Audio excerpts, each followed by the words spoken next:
Hello everybody. So for our artistic expression project, we decided to tackle the issue of imperialism. So what we did is we're going to go interview George Mason students and ask them for their opinions on imperialism, and also ask them to react and give their perspective on quotes said by different prominent political figures regarding imperialism. And we will display the students' perspectives alongside with the political figures' perspectives in order to analyze the viewpoints on imperialism. The President of the United States! So when the United States votes $400 million to help that war, we're not voting for a giveaway program. If we withdrew from Vietnam, the communists would control Vietnam. If this little nation goes down the drain and can't maintain her independence, ask yourself what's going to happen to all the other little nations. If the United States now were to throw in the towel and come home, and the communists took over South Vietnam, then all over Southeast Asia, all over the Pacific, in the Mideast, in Europe, in the world, the United States would suffer a blow. And peace, because we are the great peacekeeping nation in the world today because of our power. I do kind of agree with his logic. I don't think it goes up to the point of where we can just say, okay, we can now go into other countries and decide and put like our perfect views onto them. There should be a more sense of self-determination instead of just making sure everyone is ideologically correct, I would say. For the time, it was a good theory. Communism was advancing, usually through military means. So I guess I'd agree with Eisenhower for the time. Do you see it as an imperialistic policy? Not intrinsically. Democracy is different than colonialism or different than imperialism. A lot of the countries are choosing to be democratic more so than choosing to be communist. So I think that it's a fine line between imperialism and helping a democratic nation. But I think for the time with Eisenhower, he wasn't doing anything inherently imperialistic like Vietnam would eventually turn to be. So.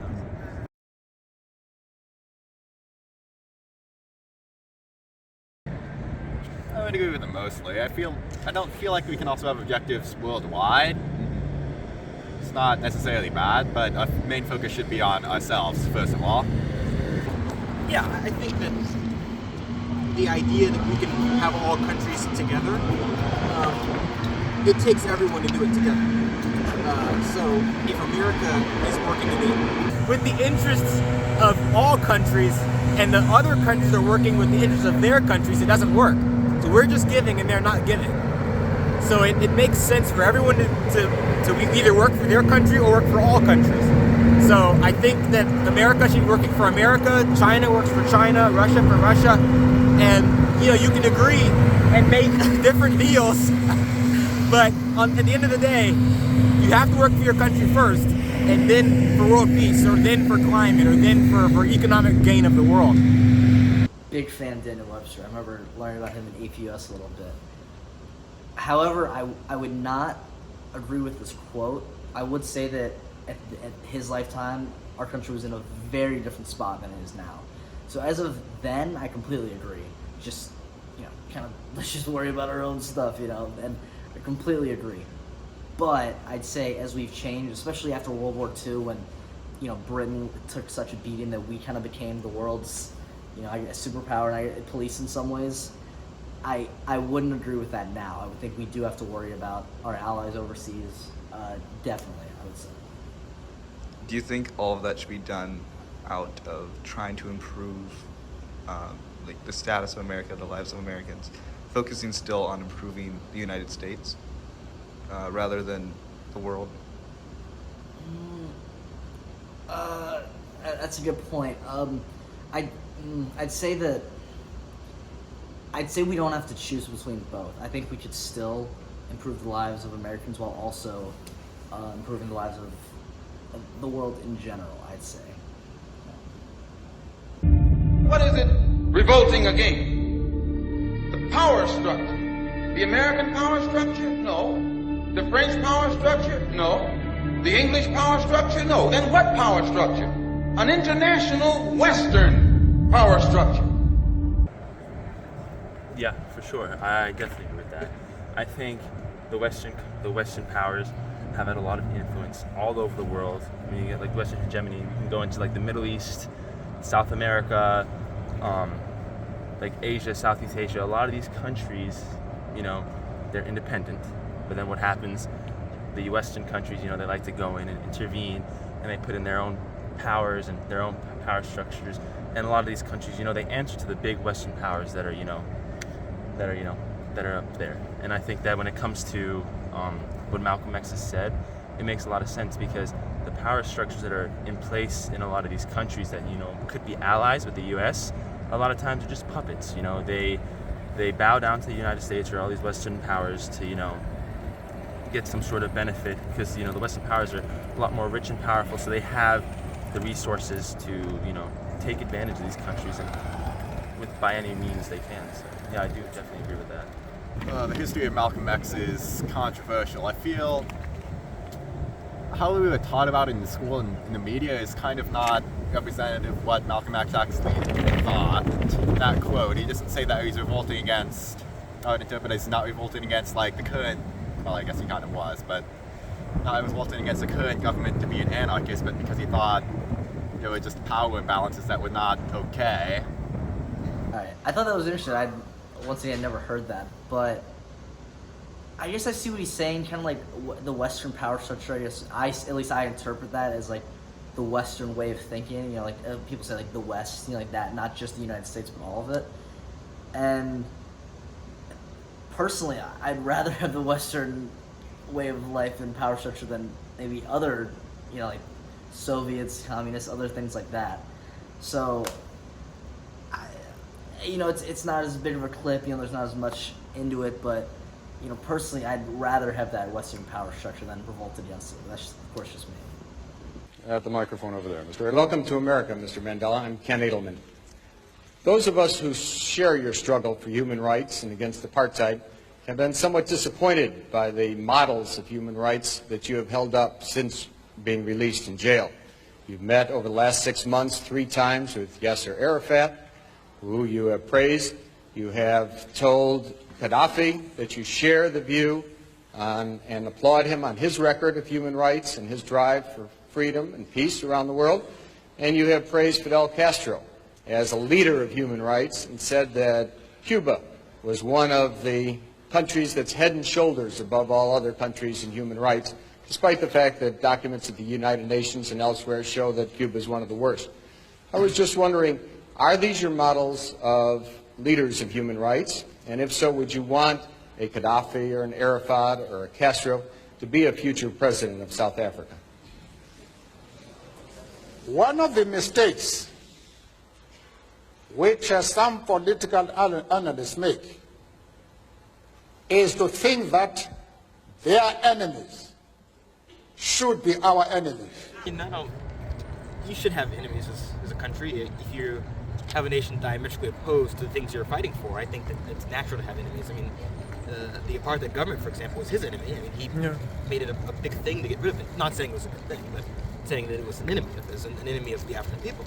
So I think from a Western standpoint, if there are nations that are advocating for or against the things that we are fighting for, I think it's natural to have enemies. I don't think you should view the people as your enemy, but the government style they have, or the things, the policies that they're enacting, you know, it's natural to have an enemy.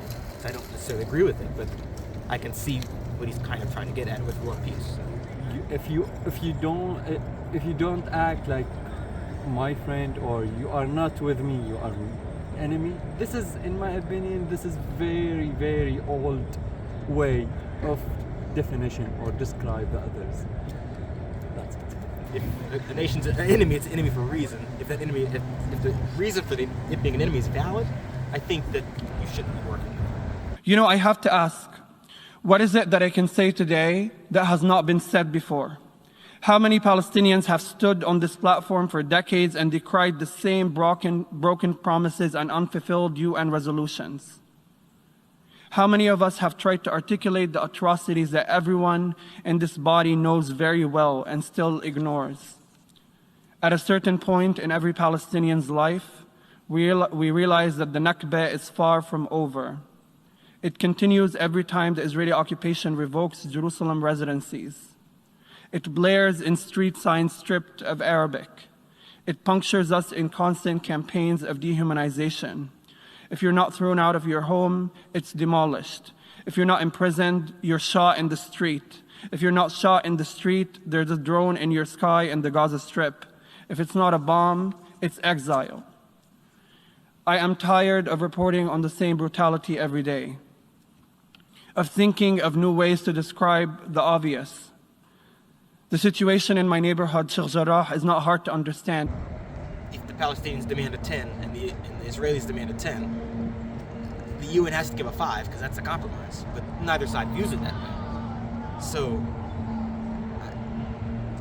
I disagree with what that person's saying. I mean, from an emotional standpoint, I could definitely understand the sentiment there. But I mean, from a realist standpoint, we have to give and take in politics. I thought that was an interesting clip. Of course, that Palestinian-Israeli conflict is such a complex one.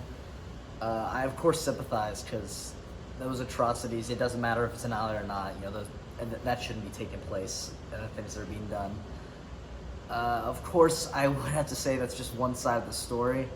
With the context of it with Israel, the Jewish people, they didn't have anything either, and they were also treated very poorly. And that's not at all an excuse for them to treat the Palestinians that way. But I would say that it's not just that simple that, the Israelis have been awful to the Palestinians, which in some cases they have, but I don't think it's that simple as we can I don't see, what is just the solution to that? I don't know, that clip, I of course sympathize with the man, but it's just, where do we go from here? We can of course talk about atrocities on both sides, but where do we actually look down? What is the root problem of that, and how do we solve that? Along with quotes relating to imperialism, we wanted to get some perspectives on art relating to imperialism. So, what is your opinion on this pro-imperialist painting? I feel like it does a really good job about showing America's reach across the globe, especially in the Pacific.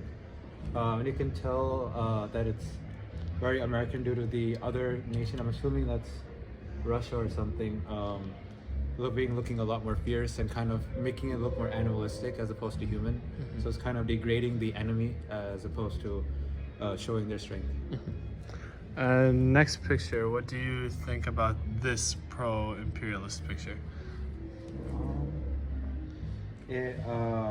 I've seen similar. It has a similar design to a lot of other ones. Like there's that other pro-imperialist piece has the European nations cutting up China like a pizza. So I feel like a similar thing going on here. I'm not.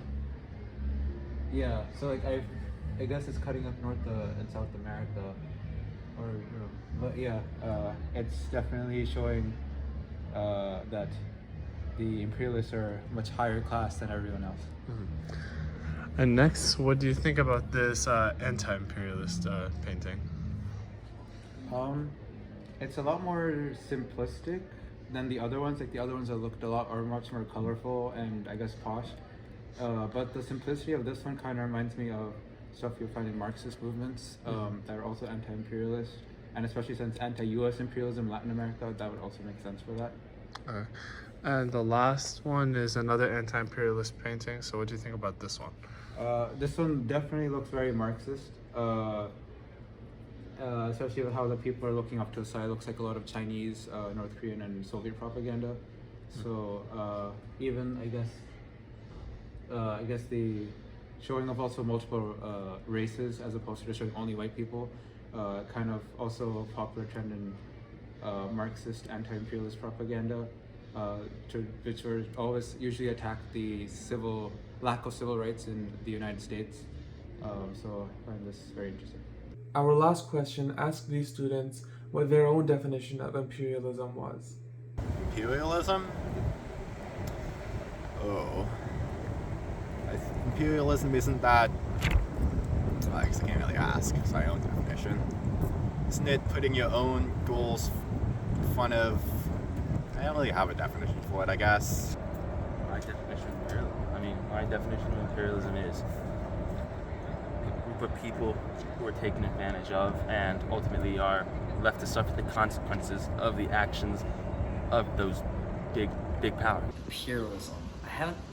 When I think of imperialism, obviously I think more ancient. That's just the first thing that almost comes to mind, like the Roman Empire, or the Mongol Empire. But today, I don't technically agree with people who say when, for the U.S. at least, like going into other countries, we do operations there, things like that, or even have bases. I don't see that as imperialism. I can see in some aspects, but I wouldn't call that just imperialism. I'd say more of like almost what Russia's trying to do in Ukraine, and almost when they annexed Crimea. I'd see that as more of an example of modern day imperialism.